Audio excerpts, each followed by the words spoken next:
question « est Dieu dans tout cela ?» est pour le moins insolite dans une république laïque, même si une république laïque n'interdit pas qu'on prononce le nom de Dieu dans l'espace public. Alors nous allons essayer de faire face à l'absence de Marcel Ruffo et à la question en le mieux possible. Et vous nous pardonnerez donc si la controverse n'a pas, faute de la présence de Marcel Ruffo, l'intensité que vous pouviez en attendre.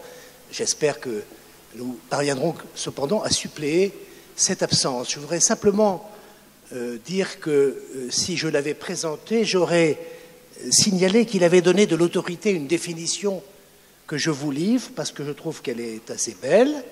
Savoir dire non pour que l'enfant comprenne qu'un jour, il pourra dire oui. Odon Vallée, qui est à ma droite, est historien des religions. Il a écrit de nombreux livres, j'en retiens 2, Les enfants du miracle, des milieux les plus défavorisés jusqu'au banc des grandes écoles, en 2009, chez Albin Michel, et puis Dieu et les religions en 101 questions-réponses, qui le prépare particulièrement à ce débat, en 2012. Nous étions convenus avec Marcel Ruffo et Odon Vallée de suivre le programme qui figure sur le document que vous avez reçu avec 3 questions. 3 questions. La première sur révélation et élévation. Qu'est-ce que l'école révèle et en quoi élève-t-elle? Qu'est-ce que c'est que de tisser des connaissances communes? De quoi parle-t-on quand on parle du commun? Et puis enfin, la question chapeau, est Dieu dans tout cela?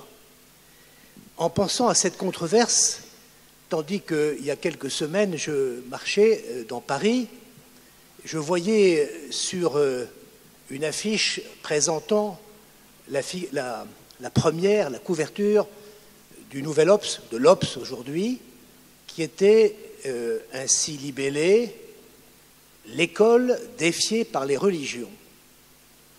Et je me disais, au fond de moi-même, que c'est en fait l'inverse qui devait être la tâche de la République, les religions défiées par l'école. Si nous pensons que l'école est le lieu où l'on apprend à se défier de tout, y compris de ce qui est présenté comme la vérité.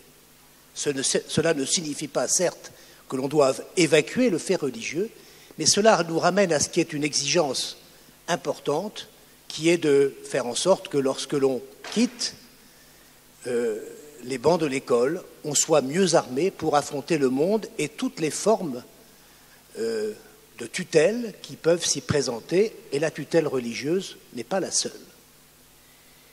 Alors, avant de donner la parole à Odon Vallée sur la première question, qu'est-ce que l'école révèle? J'ai été frappé, peut-être comme vous, en lisant le programme, à quel point il y avait une sémantique religieuse.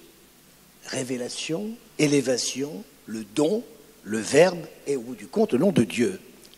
Et je me suis demandé ce qu'il pouvait y avoir de commun entre la révélation avec un grand R, à laquelle on n'est pas obligé de croire, et la révélation avec un petit r. Et il me semble que ce qui est commun à ces 2 révélations, c'est que l'une et l'autre exigent l'acte de croire. Je vous cite une phrase qui m'a frappé d'un grand mathématicien, Georges Cantor, qui avait écrit à un de ses collègues en lui envoyant un nouveau théorème en ces termes. « Ce que je vous communique est pour moi si inattendu que je ne pourrai arriver à une certaine tranquillité d'esprit avant que je n'ai reçu, très honoré ami, on n'était pas au temps des textos, votre jugement sur son exactitude. Tant que vous ne m'aurez pas approuvé, je ne puis que dire, je le vois, mais je ne crois pas. Je le vois, mais je ne crois pas.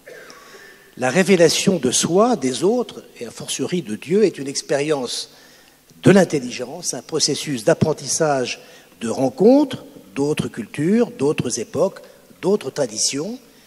Et il me semble que qui dit révélation, dit non pas un dépôt ficelé qu'on passe de main en main, mais quelque chose que l'on reçoit et qui transforme celui qui la reçoit. C'est comme un trésor caché dans un champ que l'on découvre et qui ne devient trésor que lorsque l'on l'a découvert. Et le plus frappant dans la révélation, et je termine par là, c'est qu'elle exige des passeurs. Et l'expression que vous employez souvent couramment, qu'on n'a guère employée en ce qui me concerne, c'est elle s'est révélée.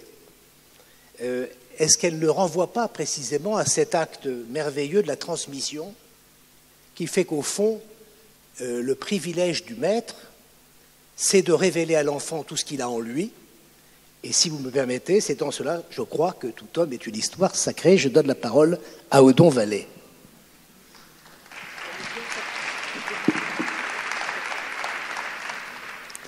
Merci, chers camarades, que je connais depuis 45 ans à peu près.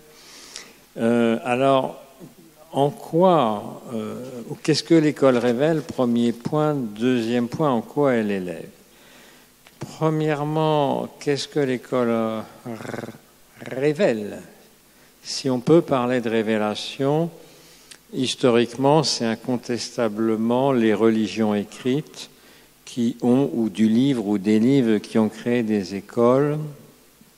Dans l'ordre, je pense que les plus anciennes ont pu être en Chine, pour des écritures qui en Chine étaient d'abord incantatoires, des formules religieuses. Ensuite, probablement au Proche-Orient, avec des écoles qui étaient des écoles de scribes, en Égypte, en Mésopotamie, avec là encore des formulations religieuses très importantes.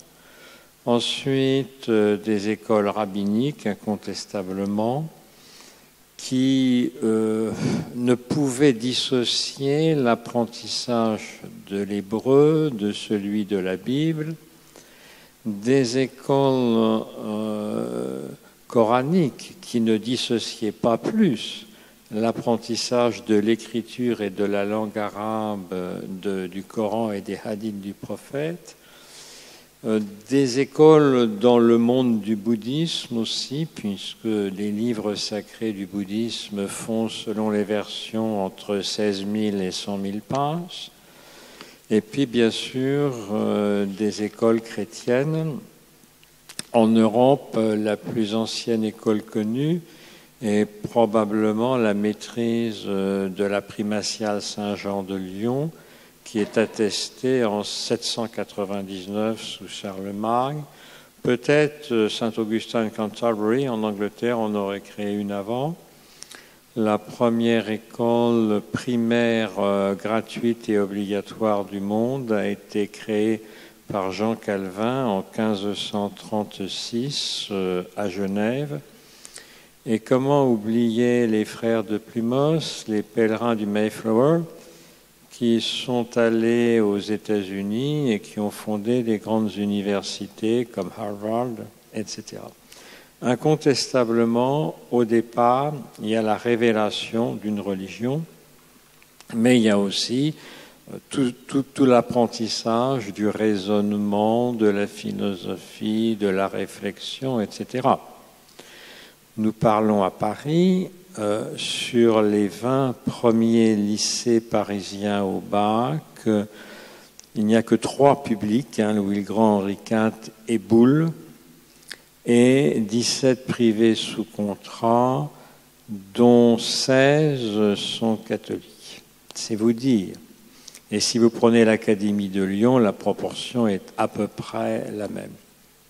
Alors, la révélation, elle est incontestablement religieuse.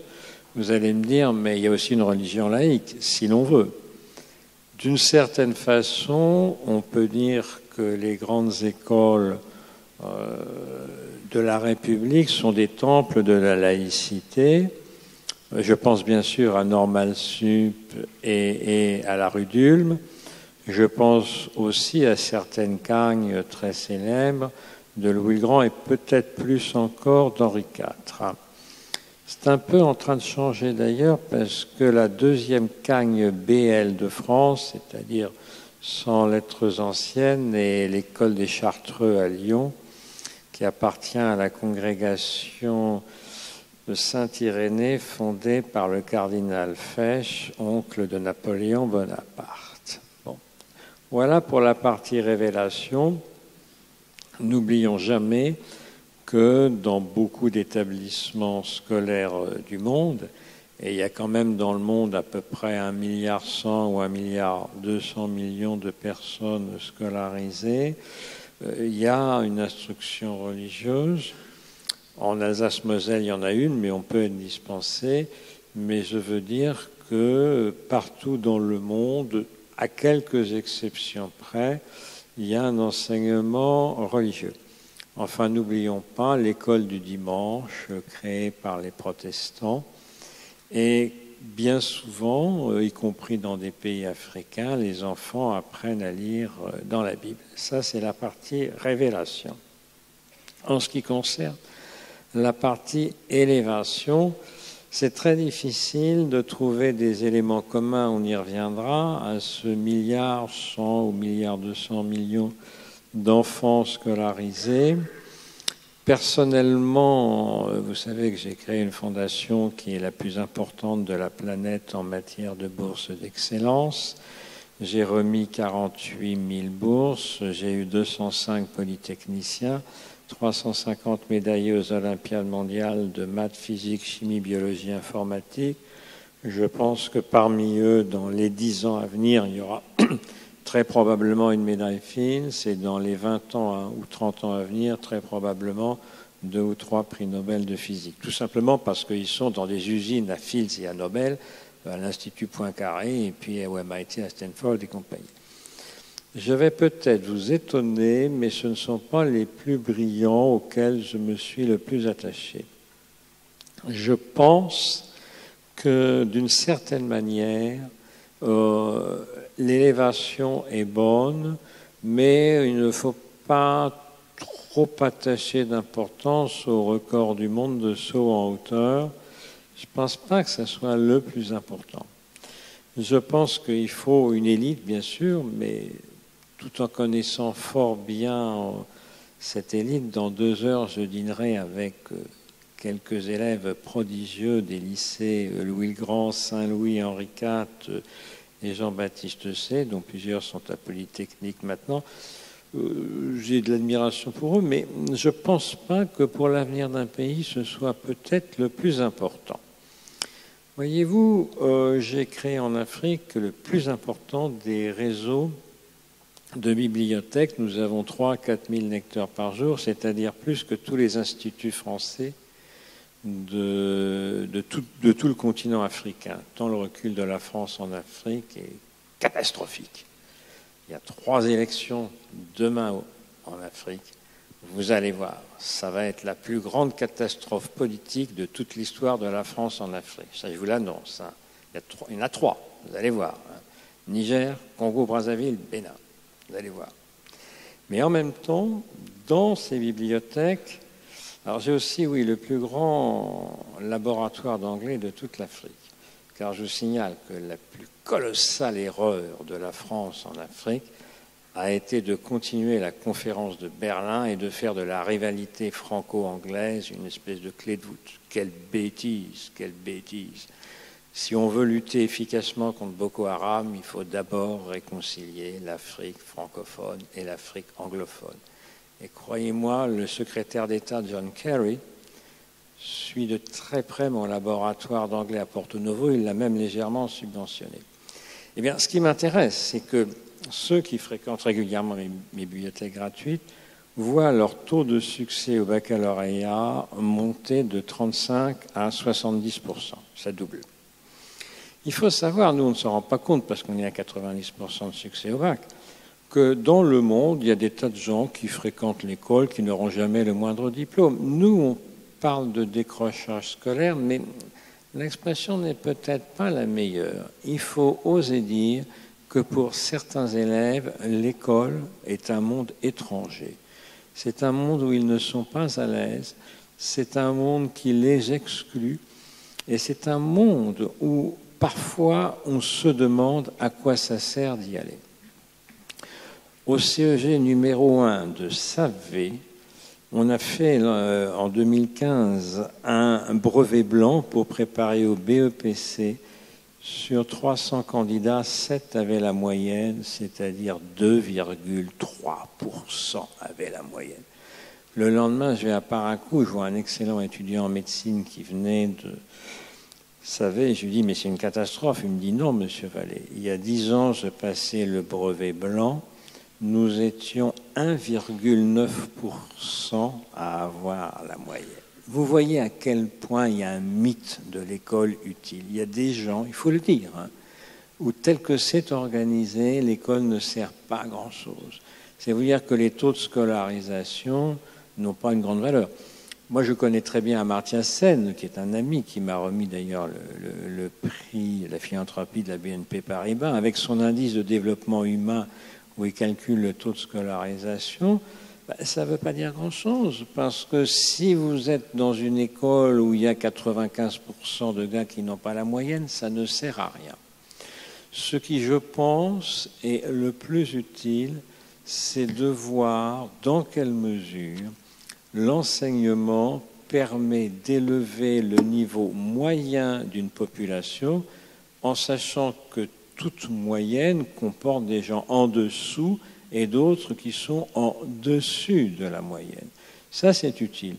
Sur ce plan-là, je pense que notre système scolaire français, malgré tous ses défauts et toutes les critiques dont il fait l'objet, n'est pas le plus mauvais du monde, loin de là, et n'est pas le plus injuste du monde, loin de là, car on a eu trop tendance à croire que pour élever le niveau, que pour élever le degré de savoir, de connaissance et de réflexion, il fallait baisser les exigences. C'est exactement le contraire. Ça ne sert absolument à rien. On peut avoir un niveau d'exigence élevé et ne pas être antisocial. Moi, je rappelle toujours qu'à Louis-le-Grand, Henri IV et Saint-Louis, plus de 30% des élèves des classes préparatoires sont boursiers de l'État. Donc il faut élever le plus grand nombre tout en sachant que le degré d'élévation ne pourra pas être le même partout. L'élève le plus pauvre de France est actuellement au lycée Louis-Grand. Il s'appelle Trésor et son parent inscrit à la retraite dans une petite ville du Bénin doit gagner 120 euros par mois. Et l'an dernier, il y avait encore mieux, il y avait le jeune fidèle à Louis-Grand, en classe prépa, dont les parents ne sont jamais allés à l'école, ne savent ni lire ni écrire, sont pêcheurs dans un petit village lacustre à Soava, ils doivent gagner à eux 200 euros. Et le petit fidèle a passé son enfance dans une hutte avec la lampe à pétrole. Vous allez me dire, c'est une exception, je veux bien. Mais il ne faut surtout pas croire que pour élever le niveau moyen des connaissances, il faut baisser les exigences. C'est une gravissime erreur.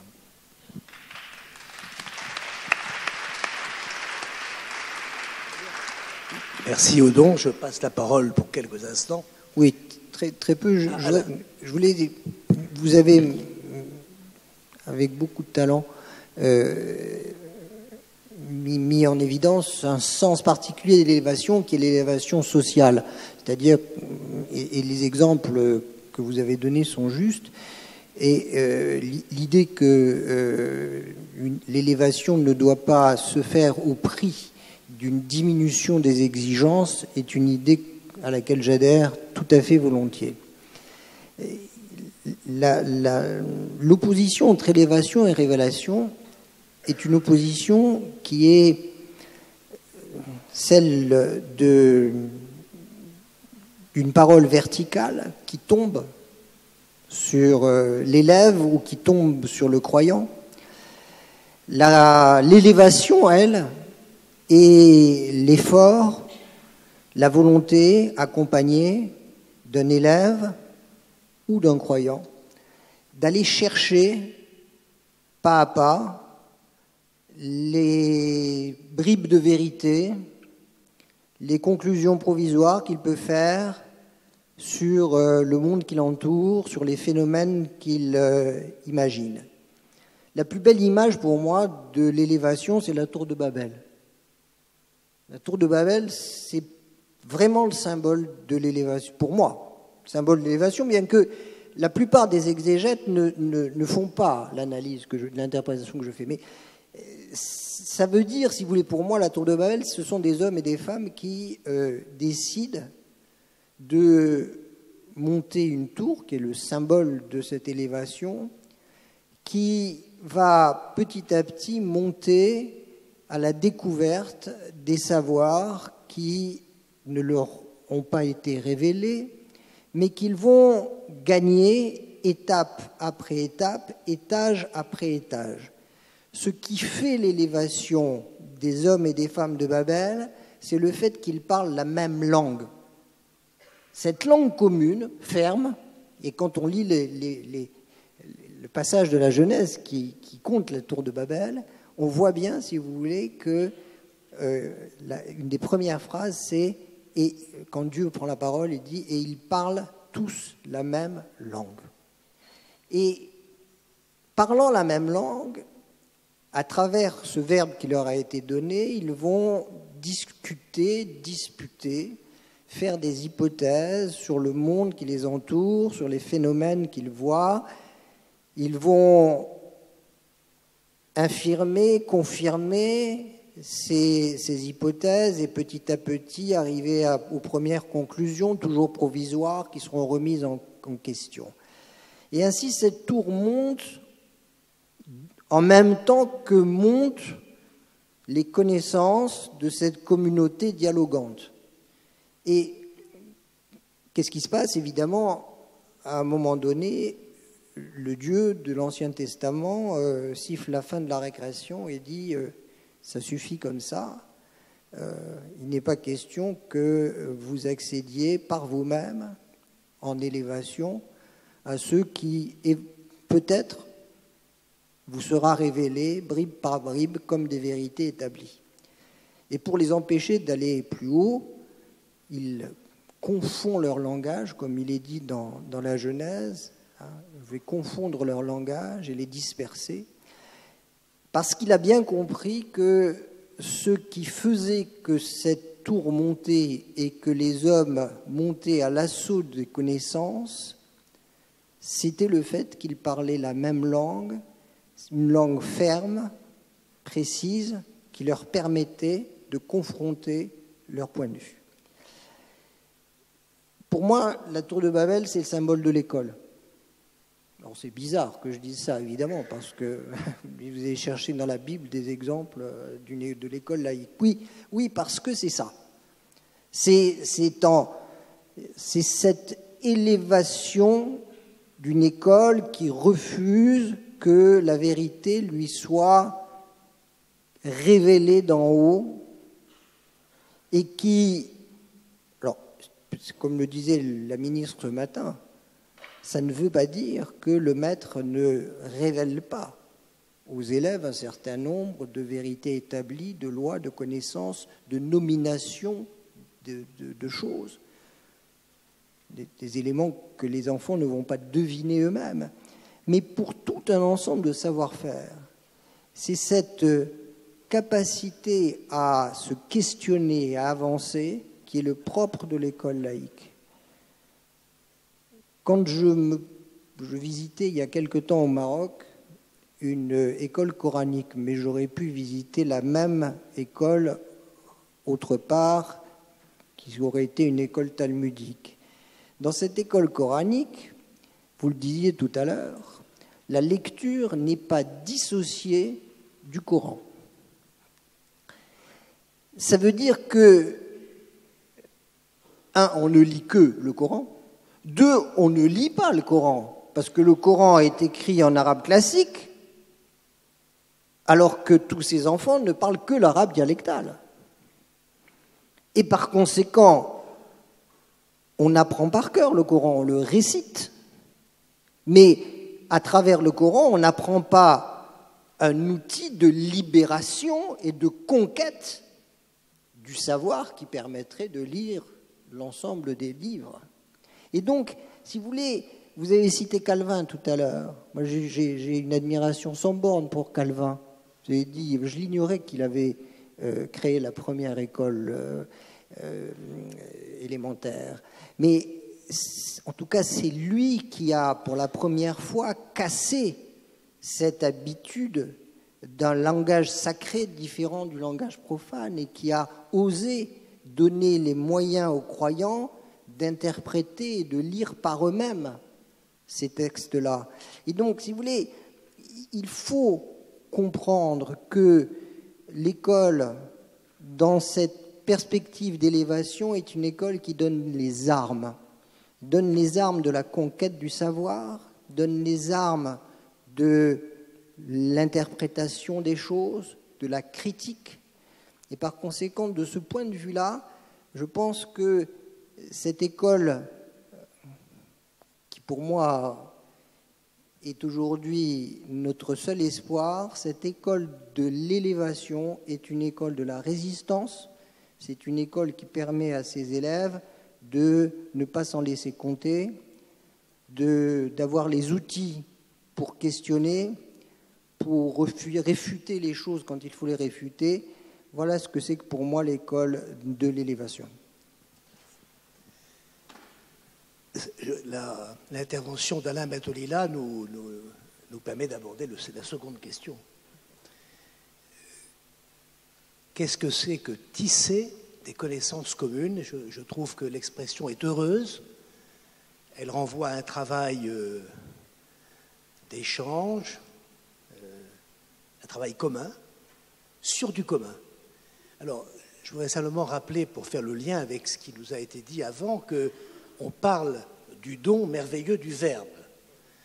Et ceci renvoie à la controverse qui nous a précédés, où on rappelle que ce don merveilleux n'est pas tout à fait seulement un don de l'esprit. C'est un travail, un long travail d'apprentissage qui crée, sans lequel il ne peut pas y avoir ce tissage. Donc, ne pensons pas que ce que nous allons dire maintenant en évoquant les connaissances communes nous éloigne des sujets que vous avez traités auparavant pour pouvoir utiliser ce don merveilleux du Verbe, il faut avoir une bonne maîtrise de l'écrit, de la langue, de l'oral.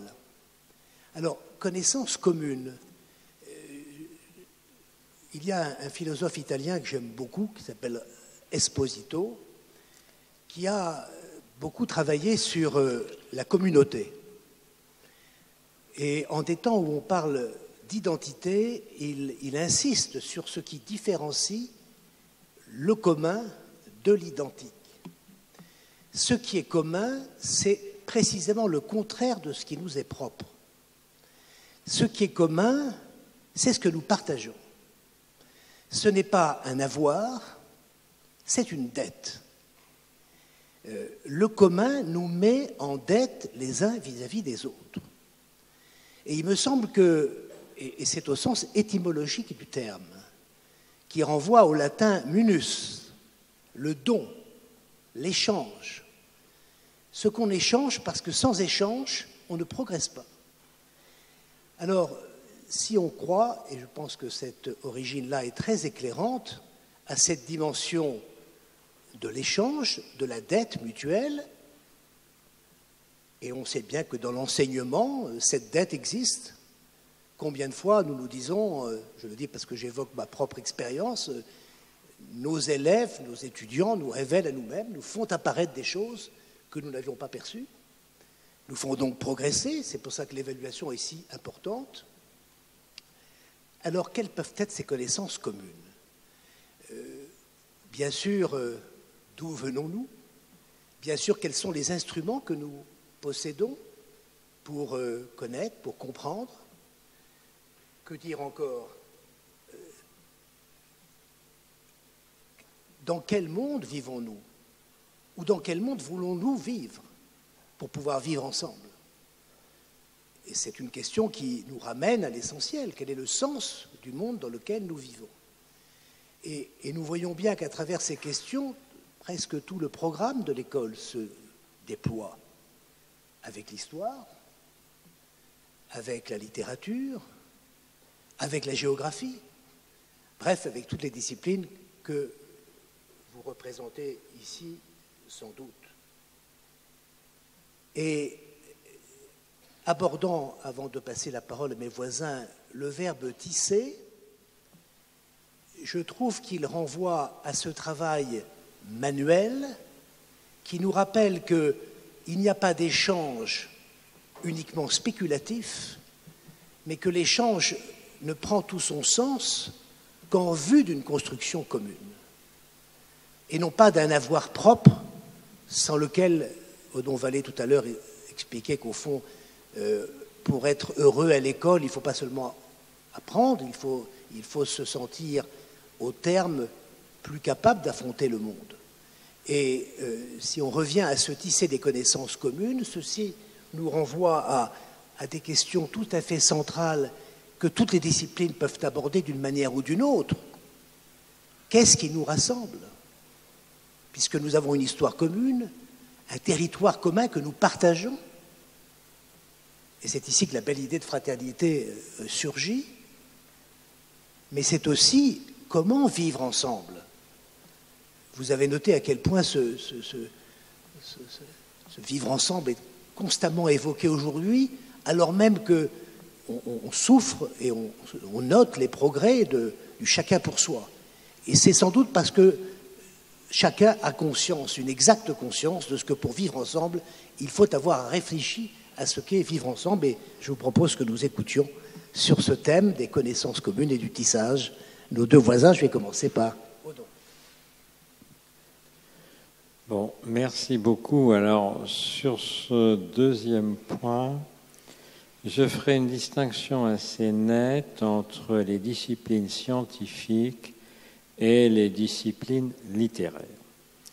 Si vous parlez des maths, de la physique, de la chimie, de la biologie et de l'informatique, les domaines de connaissances sont à peu près les mêmes sur les 5 continents.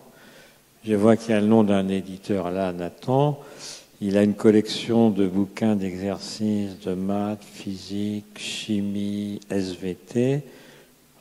Je vais être son premier client en Afrique. Je vous assure que les exercices donnés là-bas sont les mêmes que donnés en France. J'ai aussi des bibliothèques au Vietnam, c'est rigoureusement pareil, c'est la même chose. Par contre, dans la même collection, il y a des bouquins de philo, très très bien, sauf que dans certains pays d'Asie, du type Vietnam, cette philosophie-là est totalement inconnue. Donc, en sciences exactes, le savoir est rigoureusement le même. C'est une mondialisation du savoir. En ce qui concerne les disciplines littéraires, c'est évidemment très différent. Alors, la philosophie, il y a des pays où il y en a très peu, d'autres où il y en a beaucoup, où il y a surtout des philosophies qui ne sont pas du tout les mêmes. Je vous conseille de lire en ce moment là, la nouvelle collection de bouquins de philo qui paraît avec Le Monde, là, tome 1, Platon, tome 2, Nietzsche. C'est une des rares collections de bouquins de philo qui, à mon avis, est lisible un peu partout dans le monde, une des rares. Avant, il y avait eu la collection, là c'était avec le Figaro de notre ami Luc Ferry, c'était pareil, c'est une des rares. Mais c'est rare de voir des bouquins de philo qui soient un peu, je dirais, transcontinentaux. Il y a bien sûr la langue maternelle qui demeure primordiale, mais en sachant qu'apprendre le chinois, apprendre l'arabe, apprendre le français, c'est pas pareil. Dans les langues à idéogrammes, la langue, l'écriture, c'est un dessin. C'est très très différent de chez nous, ça a des significations multiples. L'arabe, l'hébreu, les langues où on ne note pas les voyelles, seulement les consonnes, ce sont des langues qui sont assez différentes de nos langues issues de l'alphabet grec. C'est pas pareil du tout. Quant à la langue maternelle, il faut lui accorder une grande importance, mais maintenant, je pense qu'il faut reconnaître que la connaissance de l'anglais est une nécessité. C'est une nécessité. L'anglais joue à peu près le même rôle que le latin au Moyen Âge.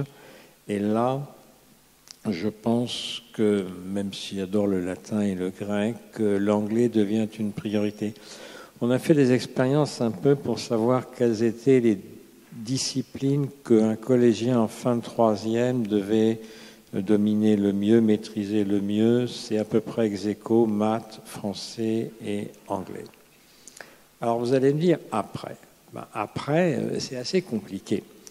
Voyez-vous, à Paris, je remets des bourses dans des écoles d'art, lycées d'art, certaines prestigieuses comme l'école Boulle.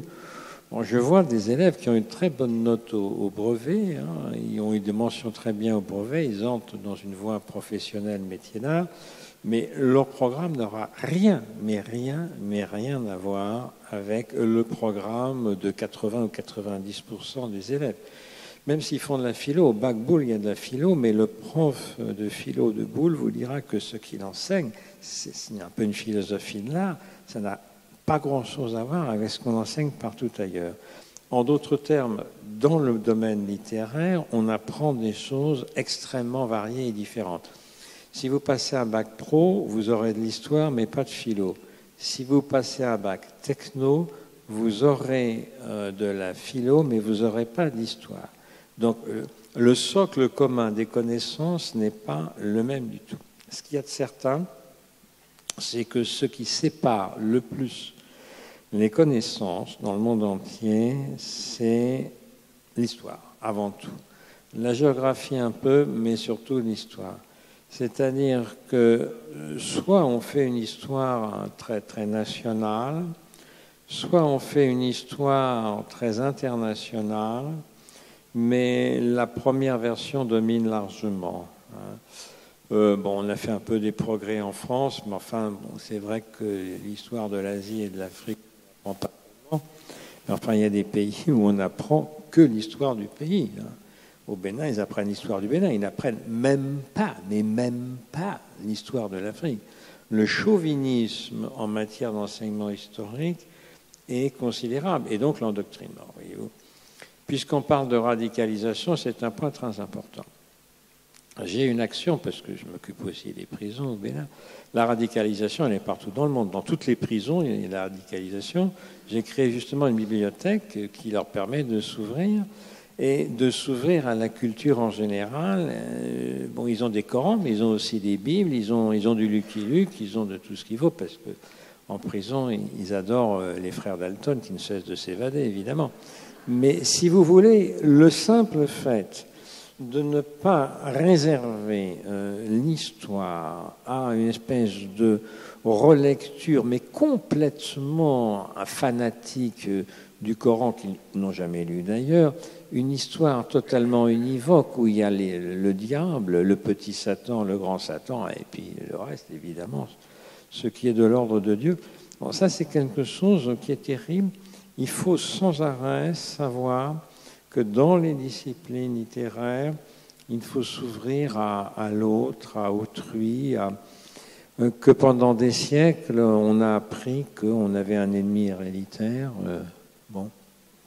Maintenant, Trafalgar, Waterloo, c'est pas vu forcément de manière négative, parce que qu'est-ce qu'on ferait sans l'Europe, sans les Anglais, sans les Allemands? Il faut s'ouvrir un peu à cette différence, à cette altérité, et à comprendre que l'école doit aussi nous mettre à l'aise avec des gens qui sont de cultures très diverses.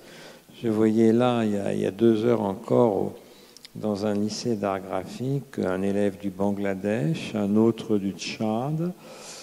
Mais ils sont très à l'aise en France, ils sont très à l'aise dans la culture française, mais ils sont aussi à l'aise, ils écrivent bien l'arabe, ils écrivent bien le bengali, qui est une très belle langue d'ailleurs. Voilà, c'est ça la réalité. Je pense qu'on peut accueillir cette diversité qui a ses exigences. Merci beaucoup.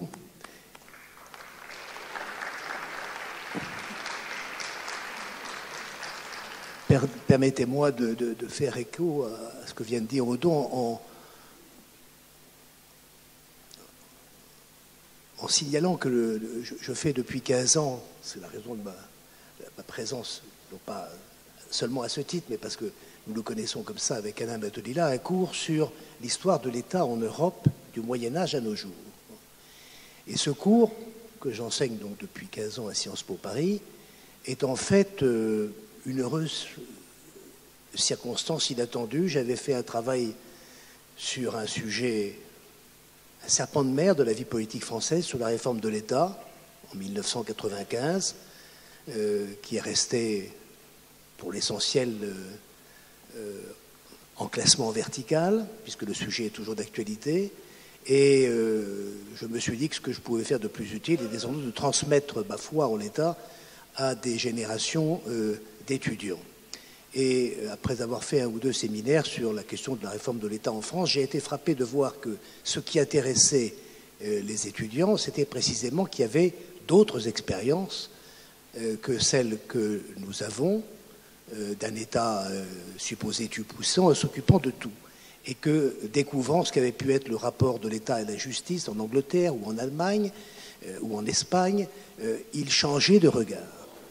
Et il est de fait, pour faire écho à ce que disait il y a un instant Odon, qu'il a fallu beaucoup de temps pour que, à la faveur de la construction européenne, nous déconstruisions nos histoires nationales et que nous découvrions que nous appartenons à un espace commun, que nous avons, comme on dit, des valeurs communes, que les premières institutions européennes ont été les universités, ces lieux du savoir, et qu'il y a, à travers le droit, la politique et la religion, les leviers d'une construction commune.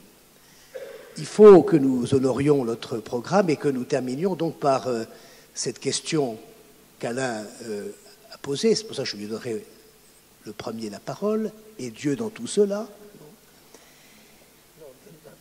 Non. Il faut bien changer, c'est l'alternance tranquille. J'ai dit tout à l'heure que, au fond, le combat de la République avait été, quand on lit les discours enflammés au moment de la création de l'enseignement pour les jeunes filles à l'Assemblée nationale, sur ce qu'était une partie de l'hémicycle refusant l'idée que les filles puissent avoir des lycées de jeunes filles, bon, on mesure à quel point le combat a été violent entre ce qu'on appelait les deux France, l'Église et la République. Je trouve que nous devons nous réjouir de cet affranchissement, mais nous devons aussi, beaucoup le font, mesurer ce qu'a représenté, ce que Jean-Marc Ferry, le philosophe assez connu, appelle l'excommunication politique de la religion, c'est-à-dire le fait qu'on a considéré que c'était une affaire privée. Je trouve que au jour où nous nous trouvons, et sans doute mes voisins diront-ils les choses autrement, cette situation pose deux problèmes qui me semblent au cœur de l'actualité politique et française. Le premier problème est que une chose est de considérer que la foi est du ressort de l'intime, autre chose est d'ignorer complètement ce que représente le fait religieux dans l'histoire. Je suis de ceux qui pensent qu'on n'enseigne pas la laïcité. La laïcité, c'est un régime juridique, il vaut mieux le connaître, l'instruction civique peut le permettre. La laïcité, c'est une règle de séparation, un principe d'impartialité pour les enseignants. C'est aussi une confrontation des points de vue dans un espace pluriel. Et on n'enseigne pas la laïcité comme on enseigne la géographie ou les sciences du vivant. Ricoeur dit, je trouve à juste titre, qu'enseigner la laïcité, c'est apprendre aux enfants à être de bons discutants, à savoir argumenter, à écouter l'opinion des autres, à la respecter. Et j'ajouterais, et c'est là où la question aujourd'hui est posée, de découvrir que face aux multiples questions qui sont les nôtres, les grandes traditions philosophiques, mais aussi religieuses, représentent un trésor que nous devons parcourir. Connaître Saint-Augustin et Marx, découvrir Pascal, si tant est qu'on l'ait oublié, et mesurer ce que représente dans l'histoire de notre société, de notre civilisation, les grands débats politico-religieux. Comment comprendre ce qui se passe en Ukraine ou ce qui s'est passé dans l'ex-Yougoslavie si on n'a pas la connaissance de ce qu'a été le schisme d'Orient et la division de l'Europe en deux blocs avec une fracture géographique qui reste très vivante? Comment perdre toute la richesse des débats qui, au moment des réformes, ont opposé les théologiens catholiques et les théologiens protestants autour de l'origine du pouvoir? D'où vient la souveraineté? Et quand les protestants, qui avaient été érigés en modèle, parce que c'était une manière de s'opposer au pape, le chef, le prince croyant, qui était donc le pouvoir temporel, ont découvert qu'il pouvait y avoir, et notamment en France, un pouvoir temporel tyrannique, on a inventé le devoir de résistance. De même, les théologiens de Salamanque ont mesuré à quel point, ont fait découvrir que l'homme chrétien n'était pas le seul modèle universel et qu'il y avait d'autres modèles que la conquête des Indes occidentales avait révélés et qu'il fallait respecter en tout homme la capacité en raison à devenir pleinement homme. Je dis tout ça parce que je pense qu'il est regrettable que par une forme de frilosité, on n'ose pas aborder dans leur dimension polémique, au meilleur sens du terme, ce que représentent les traditions religieuses. J'ajoute une autre exigence, et je m'arrête là, qui est que le risque de cet enfermement dans la sphère privée, c'est le risque du communautarisme. Le plus sûr moyen que nous soyons en mesure de rendre compte de nos convictions, c'est d'affronter par la raison publique ce qui peut nous opposer à d'autres, dans un climat pacifié et dans le respect d'autrui. Et donc je crois que pour ces deux raisons, beaucoup aujourd'hui le pensent, la vision un peu fermée que nous avons de la laïcité doit évoluer, parce que nous avons intérêt à ne pas nous priver de tout l'arrière-plan historique que représentent les grandes traditions religieuses, et parce que apprendre à l'école à argumenter sur ses convictions, qu'elles soient philosophiques ou religieuses, est certainement un service que l'on rend à tout homme. Alors.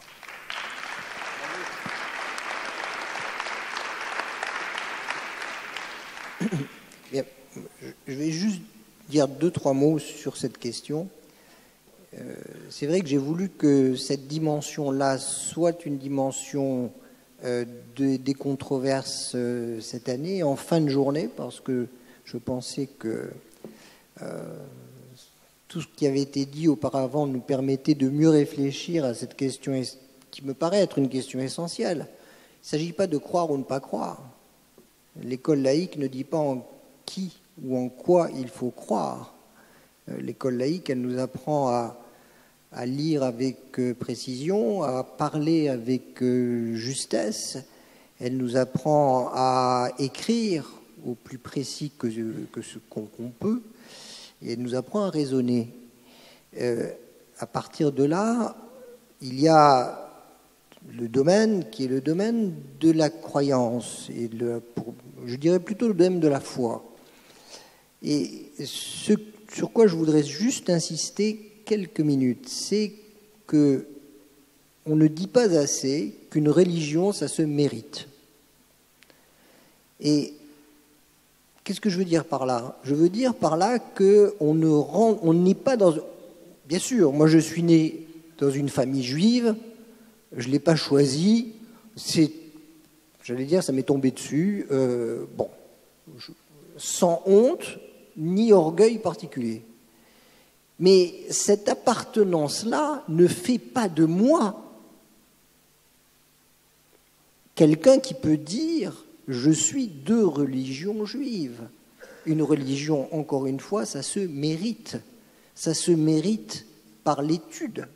Ça se mérite parce que si on veut véritablement entrer en religion, pas entrer au couvent, entrer en religion, il faut entrer dans une immense bibliothèque où, depuis des siècles et des millénaires, des hommes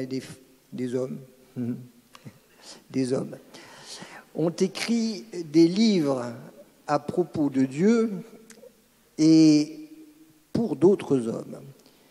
Et c'est dans cette bibliothèque que j'aurai à m'interroger sur ces textes, à les questionner, à les interpréter, à échanger mes interprétations avec d'autres.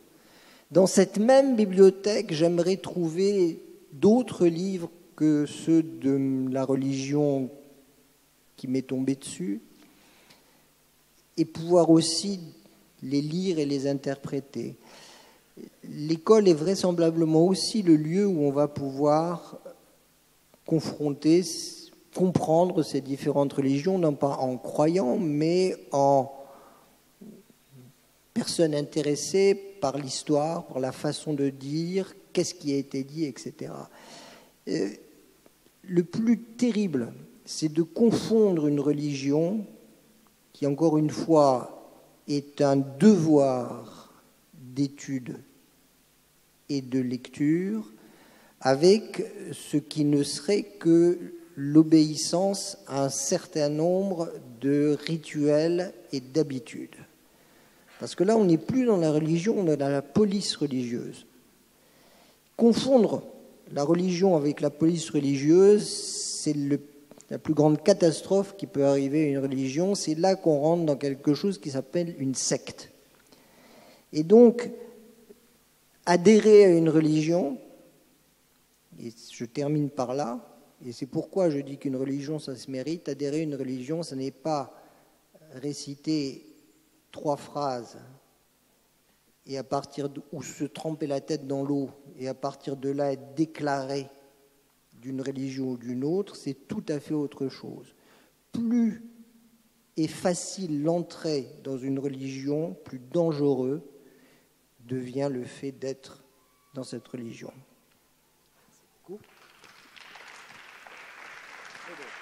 Merci bien. Je suis tout à fait d'accord avec vous. Une religion, ça se mérite. Comme le rappelle justement Michel Serres, le contraire de religion, c'est la négligence. Neg legere, relegere. Alors, je voudrais insister sur 2 points. 1, le fait religieux.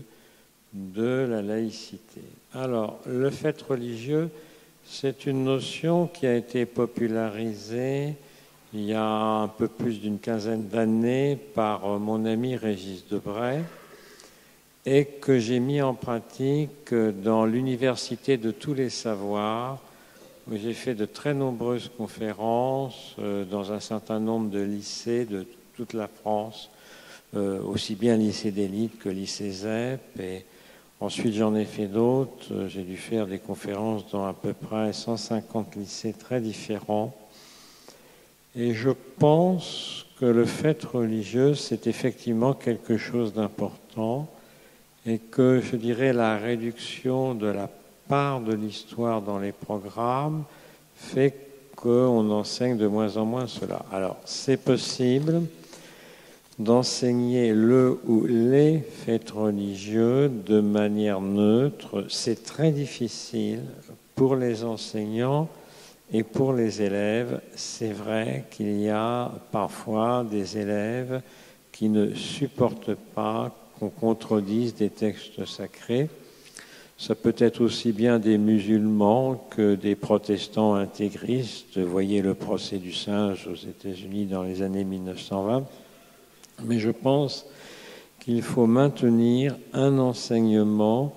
Il faut qu'on puisse, à l'âge du collège, à l'âge du lycée, donner des éléments de connaissance et de réflexion aux élèves, que ce soit en France ou dans d'autres pays, que ces éléments de connaissance et de réflexion concernent le christianisme, l'islam, le judaïsme, mais aussi le bouddhisme, l'hindouisme, etc., ça me paraît extrêmement important. 2e point, la laïcité. Alors là, je rejoins un peu ce que disait Jean Pic, faisons très attention. Quand il y avait eu les caricatures dans un journal danois en 2005, j'avais dit attention, la liberté d'expression c'est bien, mais il faut aussi respecter les religions. La prochaine fois, il y aura des morts. La prochaine fois, ça a été le 7 janvier 2015. Ce qui s'est passé très très triste, je connaissais personnellement Cabu, j'étais triste de sa mort, mais je pense qu'il faut respecter à la fois la liberté d'expression et la religion. C'est ce qu'a dit le pape François. Et vous remarquerez que pour le défilé du 11 janvier, Obama n'est pas venu, John Biden n'est pas venu et John Kerry s'est fait attendre 8 jours. En fait, le gouvernement américain, d'après mes sources très fiables, avait fait savoir aux autorités françaises qu'il fallait se méfier. Et Obama a dit publiquement « Attention, oui à la guerre contre le djihad militaire et violent, oui à la guerre contre le terrorisme, mais surtout ne commettons pas l'énorme erreur de faire la guerre à l'islam, car cette guerre-là, avait dit Obama, nous la perdrons. » Quand j'ai vu le 11 janvier le Premier ministre d'Israël à côté du président du Niger, j'ai dit c'est une erreur gravissime. Je l'avais dit sur plusieurs chaînes de télévision, ça a été censuré entièrement. J'avais été interviewé par Le Monde, ça a été entièrement censuré. Et j'avais dit dans ces interviews, vous allez voir, il va y avoir encore des morts. 10 jours après, à Niamey et dans d'autres villes du Niger, il y a eu 70 églises incendiées. Il y a eu une 20aine de morts, un institut français qui a été dévasté. Et maintenant, on n'arrive plus à trouver de profs pour enseigner dans les lycées français de certains pays d'Afrique, comme le Niger, comme le Mali, comme le Tchad, etc. Il avait dit, c'est une erreur fondamentale. Nous sommes en train de nous mettre à dos des pays où il faudrait essayer de maintenir un minimum de dialogue, du moins avec ceux qui veulent bien dialoguer. C'est le vrai problème actuellement. C'est qu'on risque d'avoir une sorte de laïcité rigide, qui en 1905 était anticléricale. Le clergé, c'était le phylloxéra, disait Paul Bert, et qui maintenant va être anti-musulmane. J'ai enseigné dans cet amphibiné, puisque pendant 9 ans, j'ai enseigné les sciences humaines en première année de médecine à Bichat-la-Rémoisière. Et là où vous êtes, j'avais des jeunes filles voilées, j'avais des jeunes gens en kippa et qui posaient le stylo à 17h le vendredi pour les débuts du Shabbat. Et je leur disais, moi, ça ne me gêne pas. Hein, vous exprimez une religion, ça ne me gêne pas. Mais quand l'an prochain, vous ferez votre stage infirmier, vous enlèverez le voile, vous enlèverez la kippa et vous ne laisserez pas tomber le stéthoscope le vendredi à 17h. C'est-à-dire la neutralité du service public, elle doit être totale pour ceux qui exercent une fonction dans le service public. Mais il ne faut pas non plus, parce qu'un gars a une petite croix, une petite étoile de David, en faire un drame. C'est quand même ridicule, ça. Alors, ma laïcité, je vais vous dire très franchement, serait plutôt plus proche du premier amendement de la Constitution américaine. Il n'y a pas d'église établie, no established church, il n'y a pas d'église officielle qui rappelait l'anglicanisme. L'État et les États, parce qu'il y a une abondante jurisprudence de la Cour suprême et des différentes cours des États américains, les États doivent être à égale distance des différentes églises, mais il n'est pas interdit que l'État et les États reconnaissent ces églises. Alors, il y a quand même un point, c'est qu'aux États-Unis, pour des raisons fiscales, n'importe qui peut se dire église, scientologie, etc. Là, ils sont allés trop loin. Mais sinon, cette définition d'une laïcité ouverte qui reconnaît le fait religieux, mais qui interdit à toute religion de se substituer à l'État, aucune religion ne doit remplacer l'État. Ça me paraît plus proche de ce que je pense. En France, l'administration la plus laïque, c'est l'armée. C'est l'armée parce que vous avez des soldats musulmans, ils ont un aumônier musulman, il y a un aumônier juif, il y a un aumônier catholique, il y a un aumônier protestant. Il y a des rations militaires sans porc. Hein. Les musulmans peuvent manger ça très bien. Hein. Donc je pense que l'armée a gardé une certaine tradition de laïcité ouverte, tout simplement parce qu'un homme qui risque sa vie, on n'a pas le droit de le priver de religion.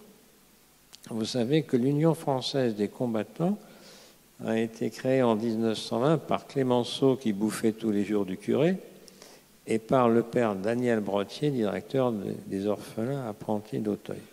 Donc je pense qu'il faut une laïcité ouverte où en aucun cas les religions se substituent à l'État, en aucun cas elles ne viennent monopoliser l'espace public et imposer leur point de vue, mais on doit les respecter cette diversité des religions et en aucun cas ne faire de la religion, si j'ose dire, l'ennemi du peuple. Si on fait ça, on aura de gros ennuis. Regardez le Niger. Mais il y en a d'autres pays, vous savez. Il y a 41 pays où les Français, le Quai d'Orsay leur déconseille d'aller dans toute ou partie de ces pays. Et sur ces 41 pays, il y en a 40 qui sont musulmans. Si vous étiez Français au Pakistan, au Niger, au Mali, vous comprendriez ce que je dis. Mais je suis sûr que vous le comprenez aussi.